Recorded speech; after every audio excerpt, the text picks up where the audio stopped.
nous inscrire dans cette diplomatie mensongère. Nous avons, dans une interview, parlé du régime ivoirien. Certains Burkinabés sont montés sur leurs chevaux et critiqués. Je le dis, j'insiste et je persiste. Nous n'avons rien contre le peuple ivoirien, mais nous avons quelque chose avec ceux qui dirigent la Côte d'Ivoire. Bouya, bouya, bouya. Nous le disons et nous le répétons encore.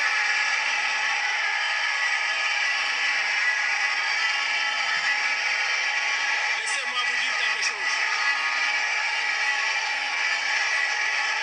Permettez-moi de vous dire quelque chose.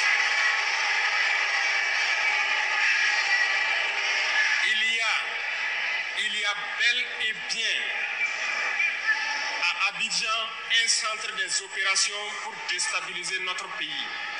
Personne ne peut le nier et nous vous ferons les preuves dans les jours suivants. Nous vous montrerons des preuves physiques. Vous allez comprendre de quoi nous parlons. Personne ne viendra nous dire qu'au Bénin, il n'y a pas de base française dirigée contre nous. Nous avons les preuves sous la main. Deux bases importantes. Côte d'Ivoire et Bénin, base militaire française. Nul ne peut le contester. Et je les mets au défi. Et nous n'avons rien contre le peuple béninois. Là, nous avons un problème avec la politique des dirigeants béninois. Et nous le disons haut et fort encore. Dans cette diplomatie, nous avons décidé de dire la vérité. Il y a bel et bien deux bases.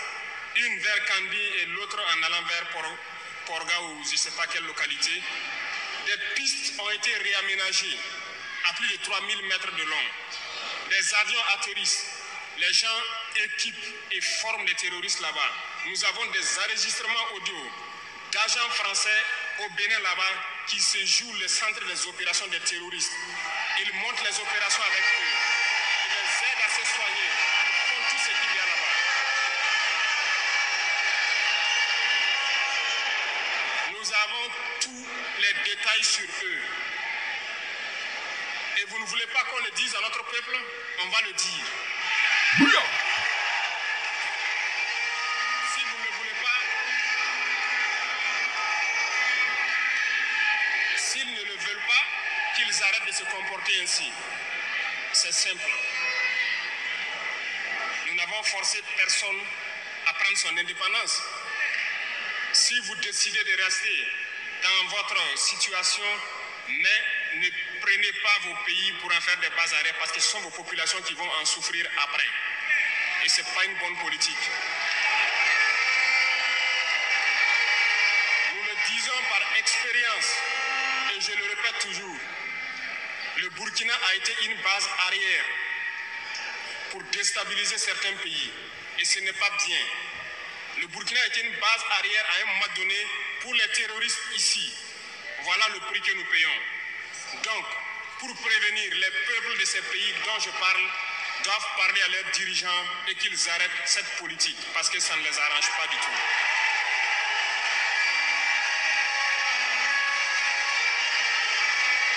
Pour venir, dans le volet communication et culture, nous avons lancé plusieurs initiatives. C'est une bombe, une véritable bombe qu'a fait éclater hier, enfin le 11 juillet 2024, son Excellence, le capitaine Ibrahim Traoré, président du Burkina Faso. Doubian, c'est mon surnom sur le net. Je suis accessoirement, mais accessoirement seulement, spécialiste de la France. En revanche, je suis un panafricain convaincant, un panafricain convaincu et un authentique panafricain. C'est un bonheur, que dire? Ben écoutez, j'ai dit, hein, c'est une chance extraordinaire que nous vivons actuellement avec la venue au pouvoir du colonel Assimi Goïta au Mali, du capitaine Ibrahim Traoré au Burkina Faso et du général Tchiani au Niger. Ce sont des hommes providentiels, d'abord pour tout le peuple africain, et des hommes providentiels pour leurs peuples respectifs, à savoir le peuple du Burkina, le peuple du Mali et le peuple du Niger, le peuple de l'AES. Ou du CES, c'est-à-dire Confédération des États du Sahel, aujourd'hui, qui a été entériné depuis le 6 juillet 2024, date historique. Il a fait une intervention là, où il a convoqué toutes les forces vives de la nation, le peuple burkinabé, en discussion avec son président. Dites-moi, hormis là, au Burkina Faso, les autres pays là, de cette zone, même l'Union africaine même d'ailleurs, on va la prendre, toute l'Afrique. Dites-moi, cette expérience-là, quels sont les pays qui le font? Quels sont les dirigeants des différents pays qui le font? J'attends. Marquez-moi ça dans les commentaires. C'est dire quoi? C'est dire que ce grand monsieur, il est vraiment incontestablement la réincarnation de Thomas Isidore Noël Sankara. Et que sa mort n'aurait pas servi à rien. Son sacrifice n'aurait pas servi à rien. Mais oui, mais oui. Voyez-vous? Et donc, c'est vraiment très gratifiant, c'est très encourageant, c'est très motivant, c'est très enthousiasmant, ces interventions. Et là, il ne tourne pas autour du pot. Il dit très simplement que nous allons abandonner la diplomatie du mensonge, la diplomatie d'hypocrisie, qui correspond justement à la culture et à la religion des adeptes de l'OTAN. C'est de ça dont il s'agit. Et bien entendu. Donc il a nommé 2 pays, là, en ce qui concerne le Burkina Faso, qui déstabilisent, dont les bases françaises sont installées là-bas, en Côte d'Ivoire d'une part, et au Bénin d'autre part.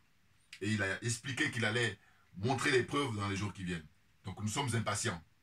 Et là, j'en profite pour en appeler au colonel Assimi Goïta, au colonel au Mali au pluriel, aux dirigeants maliens, de faire de même. Parce que eux, ça fait 2 ans qu'ils ont demandé au Conseil de sécurité de mettre à l'ordre du jour toutes les preuves dont ils disposent, à savoir que l'armée française, à savoir que l'État français déstabilise le Mali depuis de nombreuses années. Et donc ils sont responsables de la mort d'innocents maliens.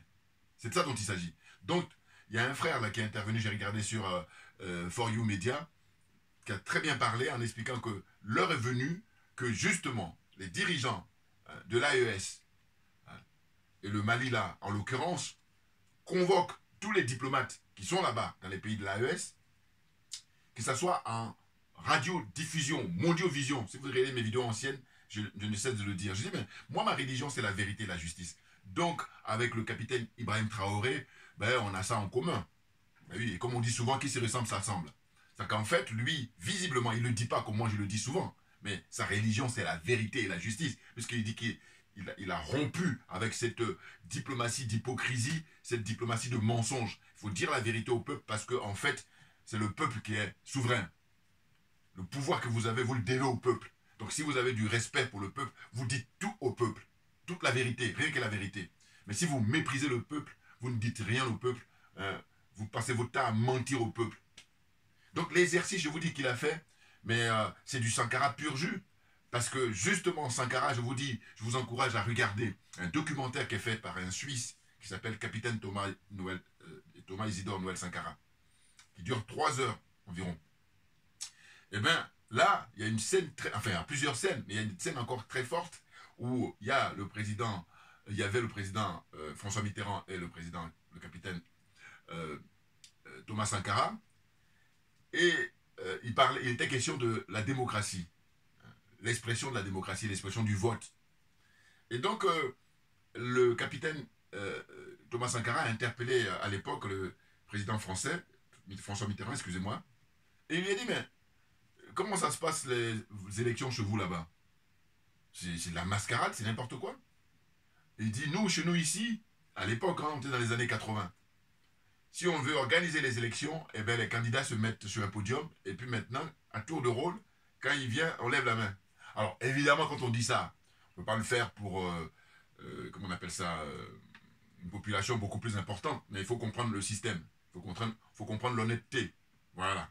Il faut comprendre le principe, surtout, voilà, c'est ça qu'il faut retenir, le principe. C'est-à-dire qu'il y a de la transparence, rien que la transparence, et que le meilleur gagne, et que le meilleur soit le représentant réellement du peuple, et non pas le représentant des forces exogènes. Mais bien entendu. Vous voyez, donc là, il explique très clairement qu'il y a des bases militaires en Côte d'Ivoire qui sont là pour déstabiliser le Burkina Faso. Les choses sont claires. Ah ben oui. Non, parce qu'il ne faut pas compter sur lui pour être complexé, pour être aliéné et pour être corrompu. Et je vous dis, il donne l'exemple. Le fait que, quand il prend le pouvoir, il renonce à ses indemnités en tant que président, ça veut tout dire. Il dit qu'il garde son salaire, ses indemnités en tant que capitaine de l'armée du Burkina. Voilà, ça me parle, moi. Parce que je dis sinon, allez-y faire autre chose. C'est tout. Il y a tellement de choses à faire dans la vie où nous sommes là. Et heureusement, heureusement. Or là, on a des voyous, des gangsters, des criminels qui prennent le pouvoir et qui là, le peuple, au lieu que le peuple soit, comment dire ça, le chef, ils inversent. Le peuple devient l'esclave. C'est ça qu'on assiste dans la plupart de ces pays-là, à 99%. Bien entendu, malheureusement, malheureusement. Vous comprenez? Donc le combat que nous menons, c'est justement le changement radical de paradigme. Bien entendu, bien entendu. Vous comprenez? Donc là, franchement, on le savait déjà. Mais ce qui est intéressant, c'est que lui, compte tenu de son rang, compte tenu du pouvoir dont il dispose, compte tenu des informations dont il dispose, il dit, mais voilà, il y en a marre de ne pas dire les choses au peuple. Parce que ce dont il s'agit, c'est la mort des innocents. Et au nom de quoi les gens vont mourir comme ça? Qu'est-ce qu'ils ont fait de mal? C'est ainsi que je convoque les prétendus intellectuels, aussi bien français que africains, ou aussi bien africains que français. Parce que quand on se dit intellectuel, quand on se dit diplômé, quel est votre rôle dans la société?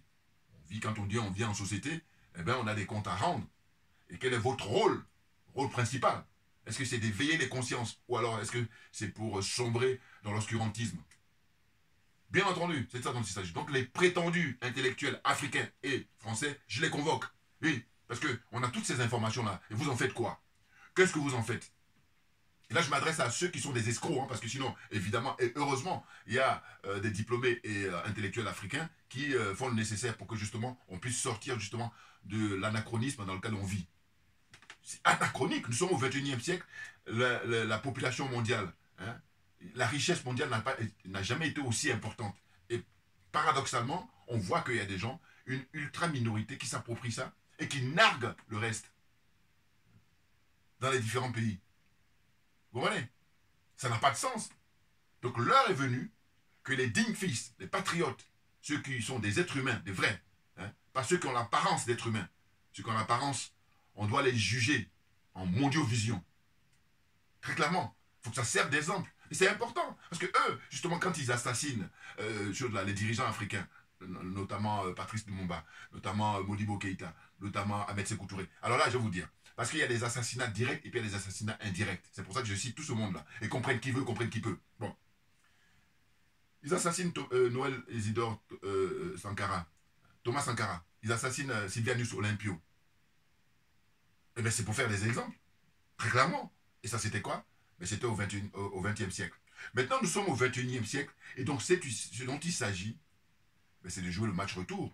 C'est-à-dire que c'est à nous maintenant, les panafricains, les vrais, les authentiques, de donner l'exemple en disant que tous les traîtres, eh bien, mais je vous dis, la question des traîtres, il n'y a que nous les Africains, mais c'est dû à l'aliénation, c'est dû au complexe et c'est dû à la corruption. Parce que sinon, s'il n'y avait pas ces trois critères-là, puis j'ai ajouté la jalousie et la sorcellerie, mais s'il n'y avait pas ça, mais les autres, ils font pas de cadeaux aux traîtres. Que vous soyez en Asie, c'est-à-dire en Japon, en Inde, en Chine, ça ne rigole pas. Au Vietnam, ça ne rigole pas. Que vous soyez en Amérique latine, que vous soyez dans l'Amérique du Nord, c'est-à-dire Canada, États-Unis. Regardez là, le monsieur australien là, qui vient juste d'être libéré là. A priori, il a tué personne. Mais regardez, là, ils ont trouvé un accord finalement pour le libérer. Mais sinon, pendant des années, je crois 14-15 ans, il est resté sans voir sa famille. Il était comme ça, détenu. Juste pour avoir donné divulgué des informations. Juste ça, hein.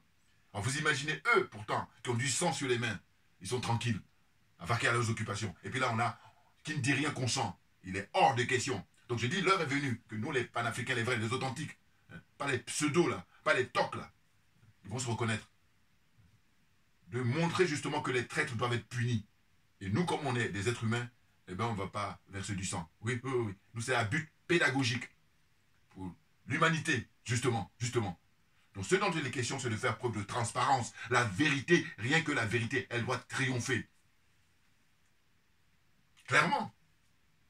Donc, j'en appelle à qui? Après avoir appelé aux prétendus diplômés et intellectuels africains et français, j'insiste, hein, africains et français. Parce que je dis, il faut arrêter de donner des leçons, hein, à tort et à travers, hein, dans la pure escroquerie morale depuis toujours. Non, il faut arrêter avec ça.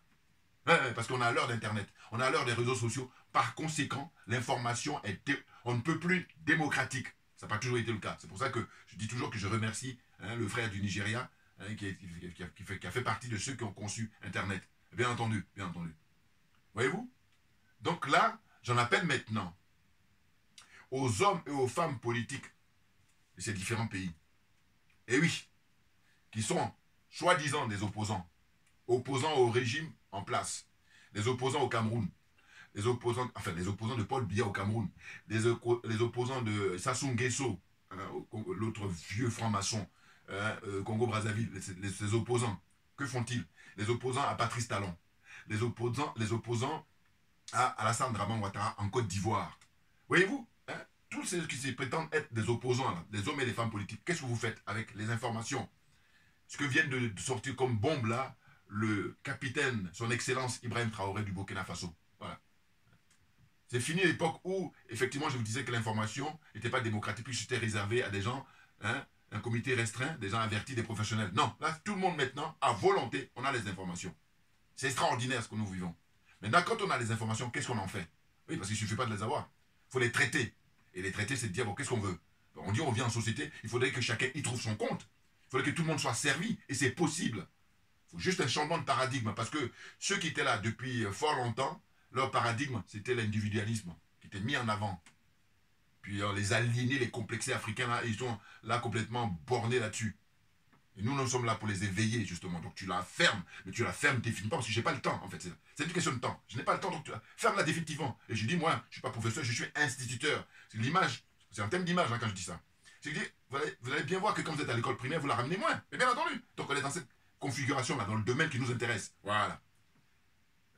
Donc, les hommes et les femmes politiques, prétendument opposants, que faites-vous suite à la déclaration faite là par le patriote, le digne président du Burkina Faso, le capitaine Ibrahim Traoré? Ah oui, oui, oui. Et là, quand je dis ça, on va, comment dire, rester en Côte d'Ivoire. Parce que c'est ce pays-là qui nous intéresse. C'est-à-dire que nous sommes témoins directs de l'histoire là. Monsieur Alassane Draman Ouattara a été mis en place par la France. Tout le monde le sait maintenant, même les bébés qui sont nés, hein, il y a 1 an, 2 ans, 3 ans. Enfin bon, j'ai caricature, mais en tous les cas, je veux dire que c'est de notoriété publique, hein, l'installation de M. Ouattara au pouvoir. Et donc lui, qu'est-ce qu'il fait? Il fait simplement un service après-vente. Est-ce qu'il a été mis là? Donc il a respecté, même il a dépassé le cahier de charge.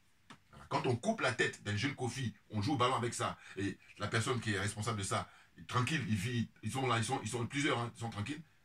Est-ce que ça ressemble à quelque chose, ça? Vous voyez? Donc ce que je disais, c'est quoi? C'est que je dis, en Côte d'Ivoire, l'élection est prévue pour 2025, c'est-à-dire dans un peu plus d'1 an. Bon. Hein? On n'en a pas pour longtemps, là.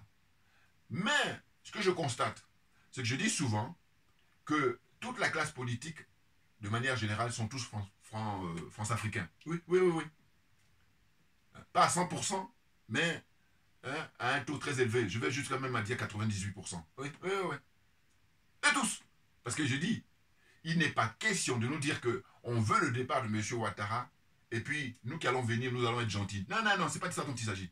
Ce qu'on voudrait aujourd'hui, au XXIe siècle, c'est d'avoir le paradigme des colonels au Mali, du capitaine Ibrahim Traoré et du général Tchiani. Voilà, c'est ça qui nous intéresse. Autrement, vous allez encore nous perdre du temps. On a vu l'expérience des frères Bassirou et Sonko. Je reviendrai. Alors, c'est vrai qu'il faut que j'arrête de dire ça, parce que c'est vrai. Mais parce que si vous voulez, en fait, il y a l'urgence de l'actualité. Voilà, c'est pour ça. Et puis comme, avec le temps, je me dis, bon, je parle souvent de ça, donc à un moment donné, j'ai un peu évacué ce que j'allais dire. Mais c'est pas grave, je vais quand même le faire. Mais je trouve que là, c'est urgent, avec l'actualité de l'intervention, le 11 juillet 2024, du capitaine Ibrahim Traoré, qui a convoqué toute la population, tout le peuple du Burkina pour avoir un échange. 2 parties. Première partie, lui, il s'est exprimé pendant plus d'1 heure. Et puis ensuite, la deuxième partie, qui n'était pas diffusée en Mondiovision, mais ça, c'était très intéressant d'avoir procédé ainsi. Bien entendu, c'était maintenant ceux qui étaient là sur place, hein, qui sont conviés, qui ont posé des questions, délégation par délégation. Hein. Les chefs traditionnels, chefs religieux, les syndicalistes, extraordinaire. Voilà. Voyez-vous? Donc là, quand on parle de démocratie, on est à un niveau très élevé. Et oui, c'est le respect du peuple. On doit des comptes au peuple, et en permanence. Faire allégeance au peuple, et en permanence. Alors que les autres en face, qu'est-ce qu'ils font? Ils méprisent le peuple. Enfin bon, j'ai suffisamment dit ça. Donc ce que je voulais dire, c'est quoi? C'est que je prends le parti du président Laurent Gbagbo, qui s'appelle le PPACI, anciennement FPI. Bon. Et bien ce que j'observe, c'est que je dis au jour d'aujourd'hui, en juillet 2024, il y a deux personnalités dans ce parti-là, dont j'ai beaucoup de respect. D'une part, le ministre Awadom Melo, très grand monsieur, respecté par les pays du BRICS. Vous voyez la chance extraordinaire que la Côte d'Ivoire a? Et qu'est-ce qu'ils en font de ce monsieur? Il est mis de côté. Parce que l'entourage du président Gbagbo, c'est ce que je critique depuis toujours et que je vais continuer à critiquer. Parce que je dis, moi, c'est la vérité, rien que la vérité qui m'intéresse. Voilà. Et bien, la deuxième personnalité, c'est M. Seyi Gaspard, un député qui s'est prononcé il y a maintenant quelques mois et j'étais bluffé. Ah oui, oui, oui, oui. Il a pris la parole à l'Assemblée nationale en Côte d'Ivoire et il a interpellé le président de l'Assemblée nationale, ou alors, surtout pas le président de l'Assemblée nationale, il a interpellé plutôt les ministres de M. Ouattara, en l'occurrence le ministre de la Défense de Côte d'Ivoire. Photocopie, il y a le fils de M. Ouattara là, qui détient le mandat ou le portefeuille de ministre de la Défense en Côte d'Ivoire. Bon, il a interpellé pour dire quoi? Pour dire que, dites-nous, que fait l'armée française en Côte d'Ivoire? Que fait la base militaire, les bases militaires françaises qui sont installées en Côte d'Ivoire? Qu'est-ce qu'ils font? Quel est leur rôle aujourd'hui à l'époque où nous vivons? Et ça, j'ai trouvé que c'était extraordinaire. Et quand il dit ça, il n'y a pas eu de suite. Donc, je suis sûr et certain que le monsieur se retrouve maintenant tout seul. C'est là où le bas blesse. Et c'est là où on doit poser les bonnes questions. Les vraies. Oui, oui, oui, oui. Concours d'honnêteté intellectuelle. Et j'ai dit, allez-y faire autre chose.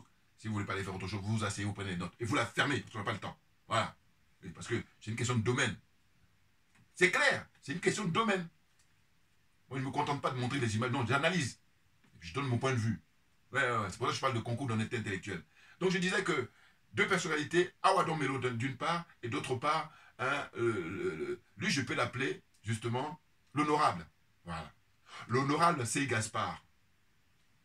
Il est député de Fakobli. C'est une commune là-bas en Côte d'Ivoire. Une préfecture à l'ouest de la Côte d'Ivoire, les 18 montagnes. Bon, je ne vais pas aller trop loin. Vous voyez? Donc, ces deux personnalités-là, pour moi, au sein de la PPACI, le parti du président Gbagbo, ce sont eux qui devaient être mis en avant. Or, ce n'est pas le cas. C'est là où ça pose problème. Et c'est ainsi que je dis, quand je constate ça, je dis, mais voilà, c'est simple. En réalité, tout ce beau monde-là, qui se prétend être dans l'opposition, leur rêve, c'est de dire qu'on dégage M. Ouattara, et si les militaires de l'AES pouvaient s'en occuper, là, ils sont tranquilles, ils sont contents. C'est tout leur rêve actuellement, tous les opposants là, des différents pays, c'est leur rêve ça. Non, il faut arrêter. Parce que ce qu'ils sont en train de faire là, ils font la moitié du boulot. Et c'est déjà beaucoup, beaucoup trop. Maintenant, l'autre moitié, c'est à vous de prendre le relais. Au Bénin et en Côte d'Ivoire. Puis ailleurs aussi, naturellement.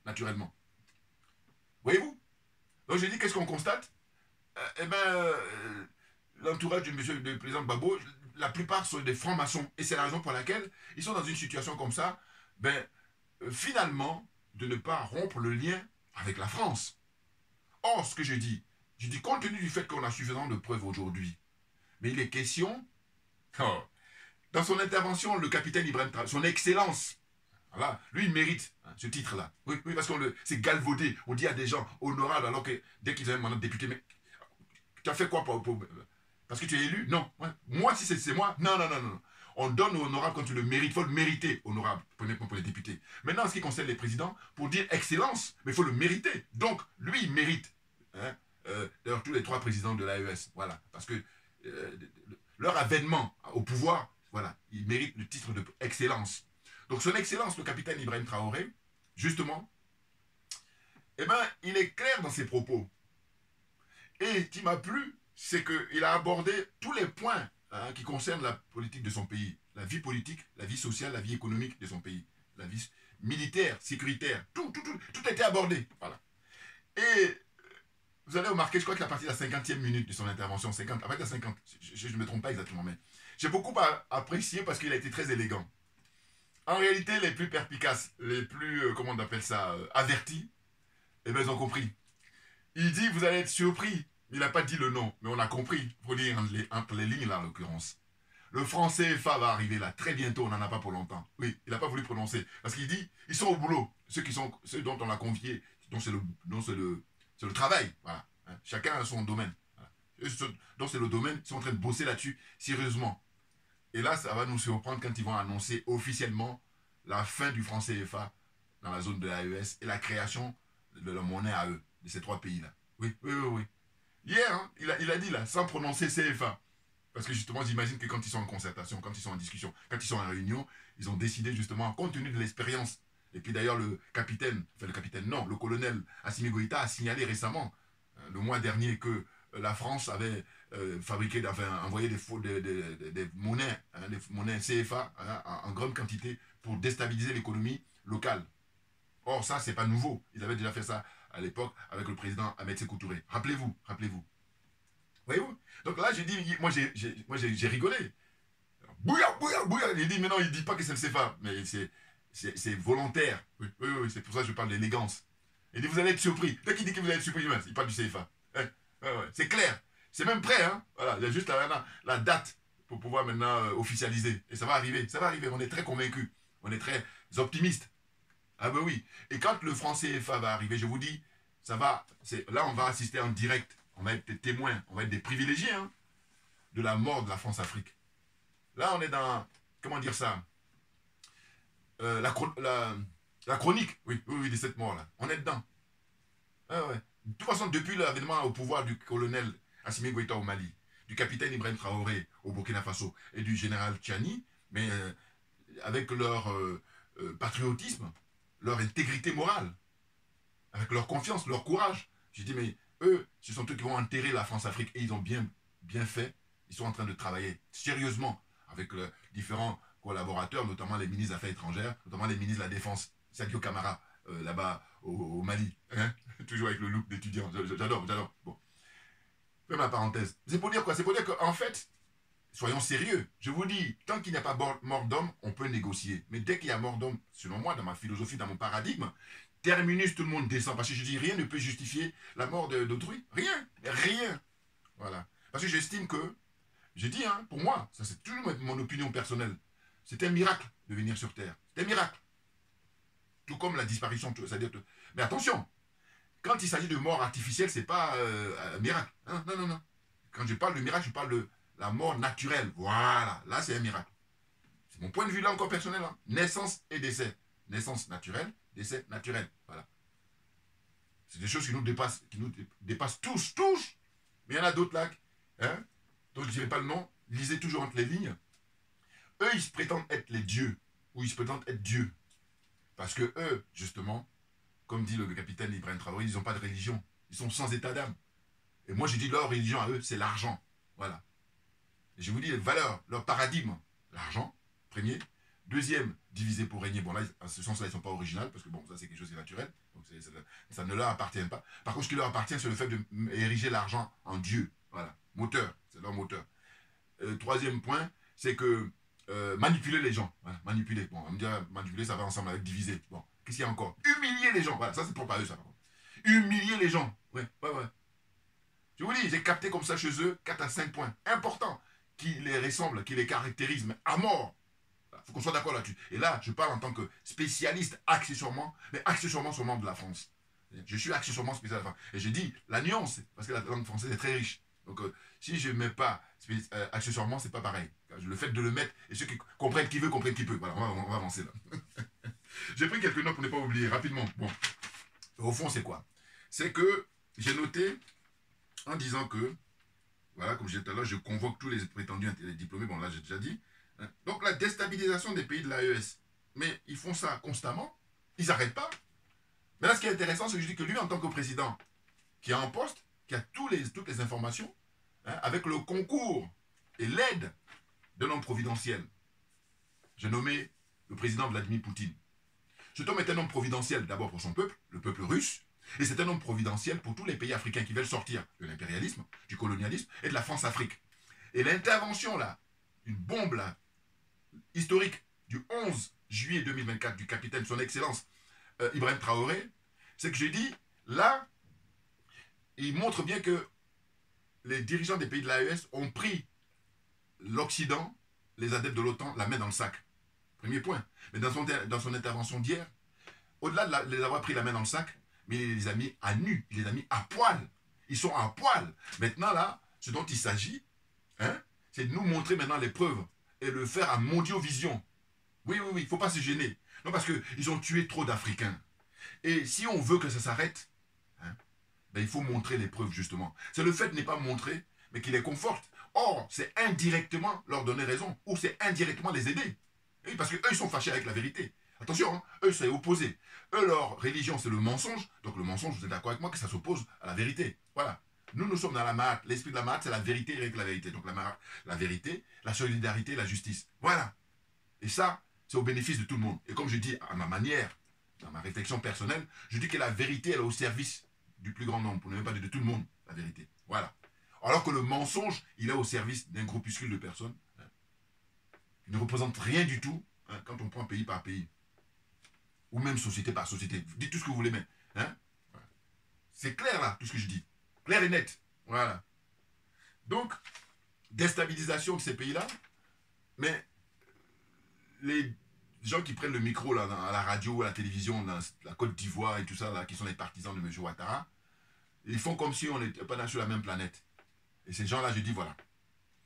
Quand le moment viendra, dans le meilleur des cas, vous changez de métier. J'y tiens absolument. Parce que vous avez fait beaucoup de mal. Et dans le pire des cas, vous prenez votre retraite. Vous voyez, c'est pas méchant. Enfin, quand je dis pas méchant, je dis, il n'aura pas de mort d'homme. Non, parce que pour moi, la vie humaine est sacrée. Donc à partir de là, c'est pour ça que je combats justement ceux pour qui la vie humaine ne compte pas. Voilà. Ils n'accordent pas d'importance à la vie humaine. Alors que c'est contraire à moi. Ouais. Donc je dis, ces gens-là, tous ces journalistes-là, qui ont travaillé pour nourrir, pour faire perdurer le système de la France-Afrique, eh bien, là, quand le moment viendra, il va falloir soit aller à la retraite, soit changer de métier. Voilà. Si tu estimes que tu es toujours en forme, eh bien, tu changes de métier. J'y tiens absolument, parce qu'on a toutes les preuves. Hein. Ah ben oui, ce que vous avez écrit dans les journaux, hein, votre faciès, là, votre visage, vous avez parlé hein, pour défendre le système, pour l'entretenir. Parce qu'il n'est pas de question, je vous dis, c'est l'être humain ça. C'est-à-dire qu'ils veulent ce que j'appelle les petits malins, jouer sur les deux tableaux. C'est-à-dire que quand on va les choper là le mois venu, puis on va les mettre face à leur turpitude, ils vont dire, oh oui, mais il faut nous comprendre. Ah non. Non, parce que vous, le poste que vous avez occupé, pendant ce temps-là, vous avez bien vécu. Ah ben oui, c'est de ça dont il s'agit. Ah ben oui, vous avez eu moins de soucis, alors que contrairement à nous autres, hein, ceux qui étaient sur le front, et même qui ont perdu leur vie, c'est encore pire. Vous voyez? Donc c'est de ça dont il s'agit. C'est trop facile. Et je vous dis, je vais vous faire une proposition humaine, une proposition intelligente, élégante. Vous changez de métier, ou alors vous vous mettez à la retraite. Voilà. Puis c'est votre problème pour la suite, voilà, parce que j'ai pas le temps. Voilà. Déjà, je fais ça, déjà, il faut dire merci. On la ferme. On s'assoit et puis on prend des notes. Donc, je disais que la déstabilisation, mais c'est pas nouveau. Monsieur Félix Houphouët-Boigny, premier président de la Côte d'Ivoire, mais lui, tout le temps de son règne, mais il a passé son temps à déstabiliser tous les pays africains. Bien entendu. Et ça, les Kofi, Isaac Kofi, j'aime bien comme garçon, mais en fait, ce que je trouve dommage, c'est qu'il est beaucoup plus jeune que moi. Hein. Kofi est très jeune que moi. Mais paradoxalement, il est dans la tête très vieux. Un peu comme les Macron, là. Ils sont jeunes en apparence, mais dans la tête, ils sont vieux. Qui encore Bassirou. Bassirou et Sonko, là. Ils sont plus jeunes que moi. C'est ça que je trouve dommage. Parce que je dis, bon, quand j'ai affaire à quelqu'un comme Sassou Nguesso, quelqu'un comme Ouattara, je dis, bon, c'est des gens du XXe siècle, bon, c'est une époque. Mais quand on est beaucoup plus jeune que moi, je dis, mais non, mais bon, ça montre bien que, en fait, c'est l'être humain, en réalité. Parce qu'il y a des gens qui sont âgés, qui ont un esprit très jeune, un esprit progressiste, de vivre avec son temps, bien entendu. Alors que ces gens-là, ils ont grandi dans un environnement où ils ont rêvé, hein, comme les KKB, là, de devenir ministre, juste pour avoir une petite gonzesse, avoir une petite bagnole, des trucs, mais des miettes, quoi. Et quand je dis miettes, même le mot est fort. Il n'y a pas que lui, hein, il y en a plein, toujours qui sont dans cet esprit-là. Hein? Un peu comme j'ai vu un journaliste là, qui est en Côte d'Ivoire, qui est chef de patron de presse, et la dernière fois, il était invité sur un plateau, là, et il veut minimiser le fait que on dise, mais ce sont des larbins. Monsieur Patrice Talon est un larbin de la France-Afrique. Monsieur Alassane Draman Ouattara est un larbin de la France-Afrique. Monsieur Macky Sall est un larbin de la France-Afrique. Et même Bassirou et Sonko, là, voilà. Eux, alors, ce qui est dommage, c'est qu'en fait, je me dis, mais comment on peut avoir bénéficié de la faveur du peuple, être élu avec 54,28%, voilà.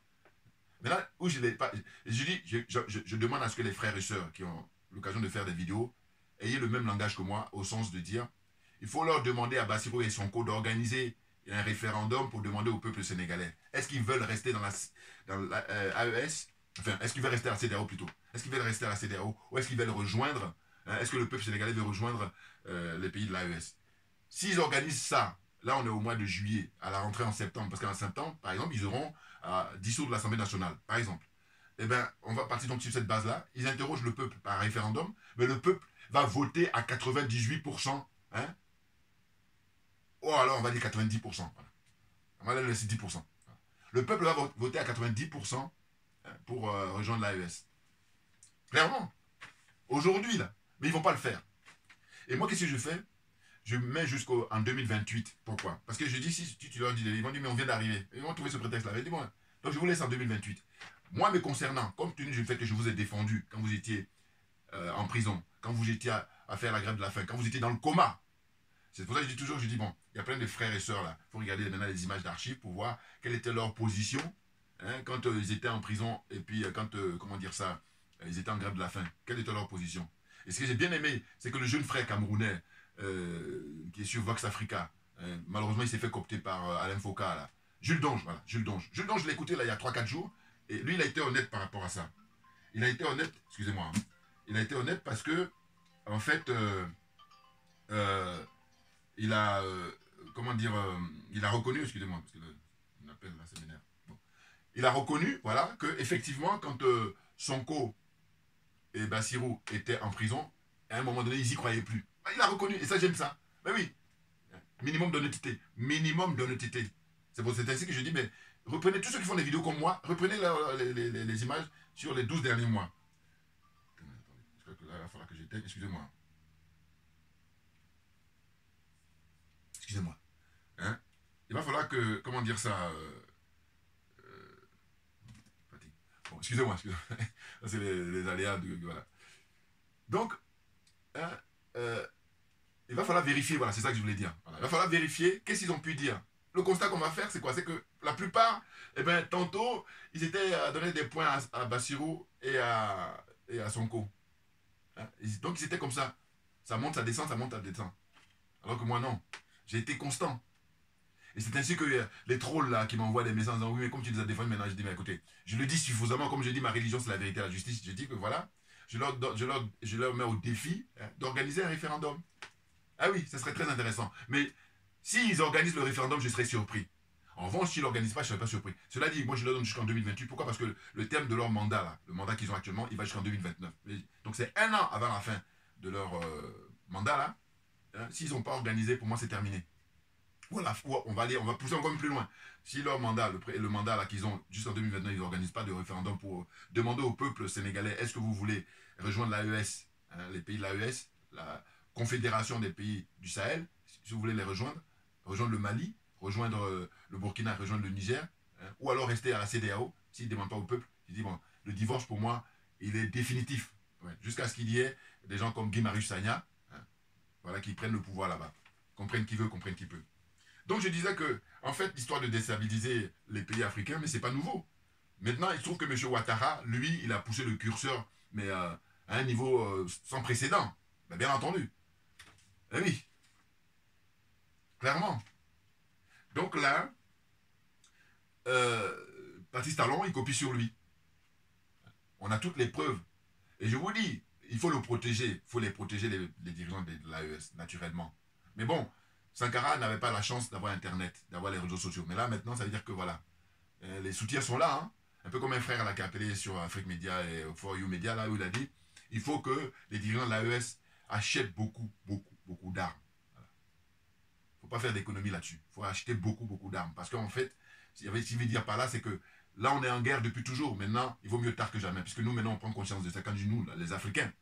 Or, les autres là qui sont en guerre contre l'Afrique, c'est depuis toujours, mais naturellement. Et quand je dis que je convoque les intellectuels, les prétendus diplômés africains et français, je leur dis écoutez, maintenant que tout le monde, la grande majorité des gens, la masse a pris conscience de ça, vous faites quoi? Vous faites une fuite en avant, ou alors vous dites bon, voilà, si on se veut être des êtres humains, on va discuter tranquillement, faire de manière à ce que tout le monde y trouve son compte.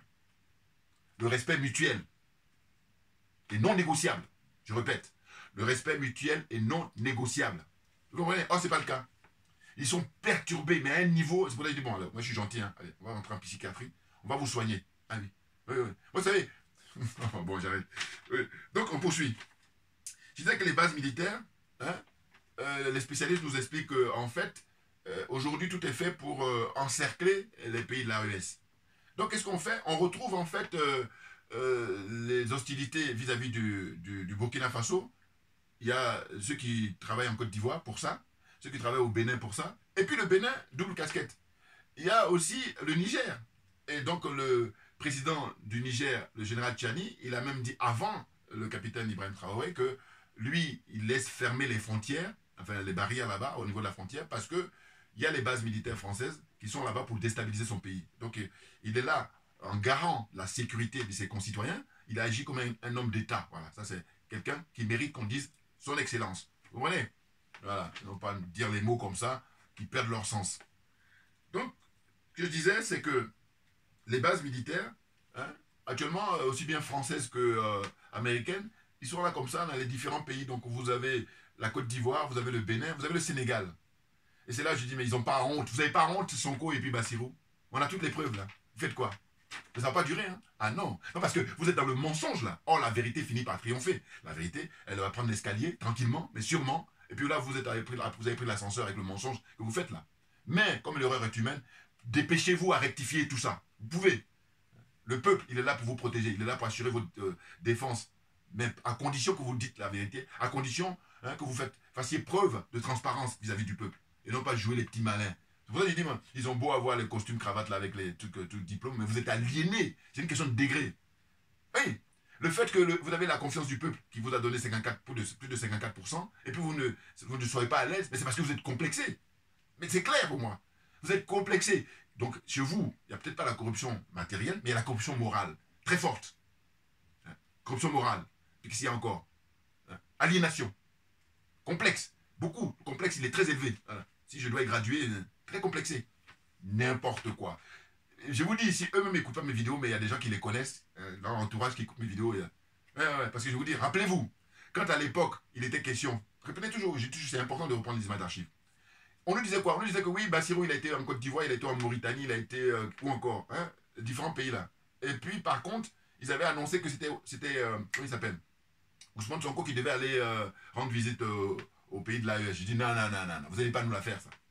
Eh bien, ils ont rectifié le tir. Et c'est ainsi que j'ai dit, bon, alors, donc ils m'ont dit, oui, mais t'as des... Non, mais allez vérifier. Et puis moi, j'ai dit, comme ma religion, c'est la vérité. Donc, dites-nous la vérité, rien que la vérité. Voilà, c'est ça.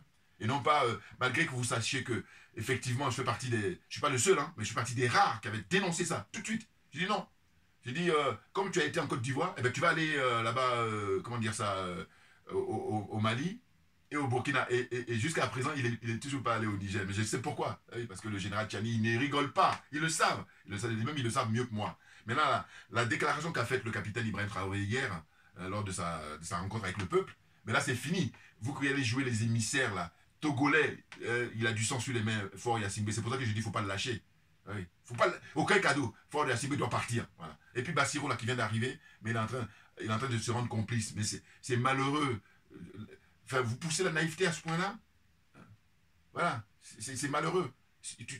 Les gens de la CEDEAO, eux, ils ont signé votre arrêt de mort. Alors peut-être maintenant on commence à comprendre quand certains disaient déjà que vous avez négocié, machin et tout, mais non, mais attendez. Vous pouvez négocier, mais dès lors que le peuple, il s'est prononcé comme ça pour que vous soyez élu au premier tour, je dis, vous devez être libre. Oh là non, vous n'avez pas honte. Enfin bon, je reviendrai. Donc, ce que je veux dire, c'est que la déstabilisation, eh ben, on a aussi la Mauritanie, face, comment dire ça, au Mali, la Mauritanie, et puis l'Algérie. Et la grosse déception, c'est l'Algérie, à vrai dire. Oui, parce que les Algériens, eux, à l'époque, eh ben, pour leur lutte de libération, le Mali a contribué énormément, les dirigeants maliens de l'époque, dont le président Modibo Keïta. C'est pour ça que je dis, sortez les images, il faut convoquer les images d'archives. Voilà.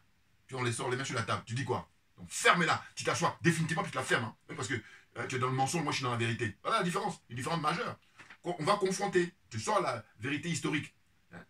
Les dirigeants maliens de l'époque, avec Modibo Keïta, ils ont aidé l'Algérie pour sa lutte de libération. Mais aujourd'hui, au lieu que les dirigeants actuels, mais là, qu'est-ce qui explique ça? Mais ça explique qu'ils sont corrompus jusqu'à la moelle épinière, les dirigeants algériens. Bon, il n'y a pas que eux, mais je veux dire que là, l'attitude qu'ils ont là, c'est rien d'autre que la corruption. Ils sont corrompus. Et puis je dis, bon, eux, ce que je fais toujours, c'est de les ramener à leur peuple, le peuple algérien. De dire que la richesse que vous avez, faut bosser pour votre peuple. Un peu comme j'ai dit là aux dirigeants sénégalais. Je dis, mais bossez pour le Sénégal. Concentrez-vous sur le peuple sénégalais hein, pour faire tout le travail. Dieu seul sait s'il y en a, le travail à faire. Au lieu de venir là, vous mêler, vous faire envoyer par l'autre drogué du Nigeria et puis par la France et tout ça pour aller jouer je sais pas, diplomate, conciliateur. Là, le capitaine, il a enterré là, votre truc d'émissaire. C'est fini, c'est mort. Vous allez aller expliquer quoi? Il a dit qu'elle a toutes les preuves comme quoi on leur veut du mal. On veut les assassiner. Là, les gens qui bossent 24 sur 24 pour les assassiner. Simplement, ils sont vigilants. Et ils ont la protection du peuple. C'est pour ça qu'ils ont la baraka là. Mais autrement, alors que eux, les dirigeants de l'AES, ils s'en foutent de la vie de M. Ouattara. Ils s'en foutent de la vie de M. Comment il s'appelle là, Macron ou la vie de M. Comment il s'appelle, Talon. Ils s'en foutent. Ça veut dire qu'ils vivent leur vie. Or là, l'inverse. Voilà. C'est-à-dire que les autres, par contre, c'est le contraire. Eux, ils veulent les assassiner. Et pourquoi veulent-ils les assassiner? Mais simplement parce que ce sont eux qui sont là pour garantir l'intégrité morale, pour garantir, comment dire ça, la dignité africaine. Voilà, c'est ça le combat que nous menons au XXIe siècle. Garantir la dignité africaine, la dignité des Africains. Vous comprenez? Bon, on y va. Donc je disais que, en fait, pour l'histoire de déstabilisation, avant que M. Ouattara vienne là aujourd'hui prendre le relais, hein, et puis parti Staron et tout ça, hein, eh bien, il y a eu des gens comme Omar Bongo, toujours à la continuité de Houphouët-Boigny. Et puis après, il y a eu Blaise Compaoré. Et d'ailleurs, le capitaine, il le signale. Il le dit quoi? Il dit, mais attendez, le Burkina Faso, justement, il n'a pas nommé, hein, mais tout le monde a compris. Il dit, mais longtemps, ce pays a participé à déstabiliser tous les pays africains, en tout cas les pays du Sahel, là, complètement. Pas seulement, mais hein, l'Afrique en général. Et puis, on va dire la zone Afrique de l'Ouest en particulier. Mais sinon, l'Afrique en général. Donc Blaise Compaoré est resté 27 ans au pouvoir. Et je vous dis toujours que les 27 ans de Blaise Compaoré, c'est 27 ans de prison de Nelson Mandela. Vous voyez la différence. Il est en train d'agonie là en Côte d'Ivoire là-bas. Mais c'est son problème. Ah ben oui. Non mais il faut arrêter. Quand tu es un mineur, mais quand je dis mineur, je dis un enfant. Voilà, on peut avoir une circonstance atténuante. Mais dès lors que vous avez un certain âge et vous avez pris des pouvoirs, mais vous allez assumer ça jusqu'au bout. Moi, j'aime pas la facilité. Donc je dis voilà, et puis ce n'est que justice. Ce n'est que justice. Voilà, il faut arrêter là. Bon, allez, on continue. Donc la suite, c'est quoi? Bon, je crois que, parce que j'ai noté, mais je crois que finalement j'ai tout dit. Hein. J'ai dit que font les opposants. Eh oui. Que font les opposants? Parce que mais j'ai tout dit là. Les opposants des différents pays. Les opposants, donc, comment dire ça, dans ces pays concernés que sont la Côte d'Ivoire et le Bénin. Par exemple. Mais je vous dis, c'est pas seulement ces deux pays-là, tous les autres pays. Que font les opposants? Le moment est venu, vous prenez le micro, vous mobilisez les troupes pour aller renverser justement ces dirigeants-là qui sont pour l'impérialisme, qui sont pour le colonialisme et qui sont pour la France-Afrique. Et je vous dis, s'il n'y avait pas encore mort d'homme, passe encore. Mais comme il y a des morts d'homme, il n'y a aucune négociation possible. Il n'y a aucune négociation. Et comme dit le capitaine Ibrahim Traoré, il dit c'est soit eux, soit nous. Il faut choisir. Donc, comme nous, avec le recul que nous avons, on a tout compris. Donc on ne va plus perdre du temps. Je termine là aujourd'hui. Je reviendrai évidemment naturellement pour la suite des événements, compte tenu du fait que l'actualité est très riche. Mais avant de finir, je vais vous faire montrer ça pour ceux qui sont courageux. Pas de courage, mais il faut avoir du temps, il faut être courageux. La lecture. J'ai dit le blabla, c'est bien. Mais la lecture, c'est, comment dire ça? C'est l'idéal. Voilà. Donc le titre, c'est un pompier pyromane. Voilà, là, on parle de la France. Là. Ils viennent mettre le feu. La France et puis les adeptes de l'OTAN. Ils mettent le feu volontairement et puis après, ils viennent jouer les pompiers. On a compris ça maintenant. Donc là, c'est la littérature pour y lire. C'est toujours intéressant hein, pour avoir des informations. Voilà, il y a ça. Et puis, un gros bouquin là, Hakim Hadis a écrit, c'est l'histoire du panafricanisme. Voilà. Édition pour les présences africaines. Voilà. Donc, procurez-vous tout ça pour avoir les pieds sur terre, pour savoir de quoi on parle, et puis être informé, être cultivé. Merci beaucoup pour votre attention. On ne lâche rien, comme j'ai pour habitude de dire, mais simplement parce que c'est nous qui avons raison. C'est tout.